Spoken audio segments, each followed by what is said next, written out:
C'est déjà demain avec Frédéric Simotel. Bonjour Frédéric. Bonjour Jean-Jacques. Nous avons besoin de claviers, de souris pour piloter nos ordinateurs. Avec les tablettes, on utilise le tactile, on appuie sur la tablette. Oui, mais bientôt, nous allons piloter tout cela à la voix et même avec un seul geste, avec des gestes. Exactement, ça existe aujourd'hui. C'est un bracelet qu'on va avoir autour du bras. Alors c'est une start-up canadienne qui a créé ça, Telmin Labs. Et le bracelet s'appelle le Mio. Alors il faut savoir qu'il y a déjà des bracelets qui existent de ce type, l'Emotion, Kinect de Microsoft, mais il faut à chaque fois un capteur. Si vous voulez piloter des choses sur votre écran, il faut un capteur sous l'écran pour voir ce que vous faites avec votre geste. Et bien là, plus besoin de capteur, vous allez pouvoir faire ça en l'air. Donc, alors ce bracelet, on voit d'ailleurs sur RMC Découverte, on met le bracelet en haut du bras. Voilà, bracelet en haut du bras. Et lui, qu'est-ce qu'il va faire? Il va capter l'activité musculaire de votre bras. C'est-à-dire, vous savez, nos muscles, quand ils bougent, c'est de l'activité électrique. Donc, il va capter toute cette activité électrique. Alors, il y a une phase d'apprentissage. Vous allez devoir dire, quand j'ouvre la paume de la main, c'est que j'ouvre un document. Quand je soulève la main, c'est que je veux faire voler un drone, par exemple. Parce qu'on va pouvoir piloter tout un tas de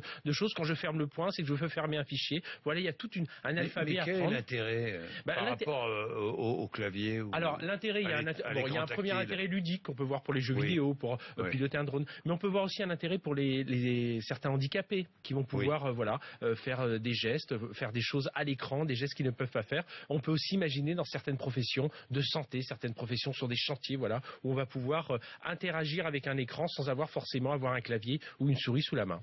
Bon, plus fort que le bracelet connecté, on peut aussi contrôler des smartphones, votre téléphone donc, ou des équipements électroniques avec une bague. Bien oui, si on peut faire ça avec un bracelet, on peut faire ça avec une bague. Donc voilà, donc là c'est une start-up japonaise qui a travaillé là-dessus, elle s'appelle Logbar. Alors c'est un espèce de gros anneau, c'est une grosse bague dans laquelle il y a un capteur, il y a Bluetooth, il y a toute la technologie intérieure. Moi je la vois la bague. Alors là, vous allez pouvoir faire comme avec le bracelet, faire des gestes pour démarrer des choses, mais alors encore plus puissant cette bague. Vous allez pouvoir par exemple, je vais faire le signe, je vais dessiner en l'air un signe T, V, ça veut dire que je veux m'adresser à la télévision, et puis je vais faire avec un coup d'index, je vais dire je vais allumer la TV. Donc je fais mon signe T, mon signe V, j'appuie sur... Mais si j'appuie sur le bouton de la télévision, ça marche aussi, mais là ça marche aussi, non? Mais là vous êtes dans votre... Mais là, vous êtes...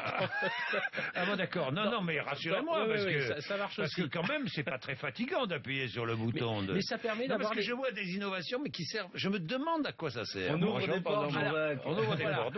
On dessine une note de musique, on va démarrer la musique. Non, ce qu'il faut vraiment penser, moi je vous le présente un peu de façon ludique, mais on peut vraiment penser, moi je pense toujours aux gens qui ont des handicaps. Oui, ça, c'est des choses qu'ils peuvent utiliser, et dans certaines professions de santé. Bien, on termine avec cette montre connectée qui utilise votre bras comme clavier. Voilà, vous faites peut-être partie des heureux bénéficiaires de Noël qui ont eu une montre connectée. Oui, ça je remercie. Alors, ceux qui ont la chance d'avoir RMC Découverte. Si vous avez RMC Découverte à la maison, vous pouvez voir les yeux de Jean-Jacques. Parce que ma montre connectée, elle serait déjà rangée dans un placard. Alors les montres connectées, elles j'ai pas du tout envie d'être connecté à longueur d'année.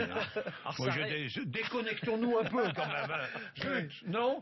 Ouais, mais il est un peu embêté, Frédéric Simotel.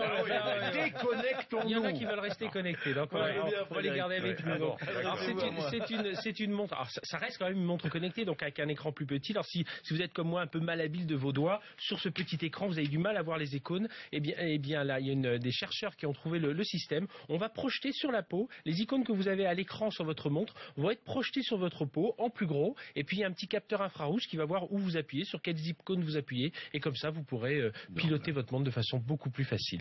C'est intelligent ça. Les premiers à l'utiliser auront l'air très malins. Ils ont l'air malins. Non mais merci Frédéric.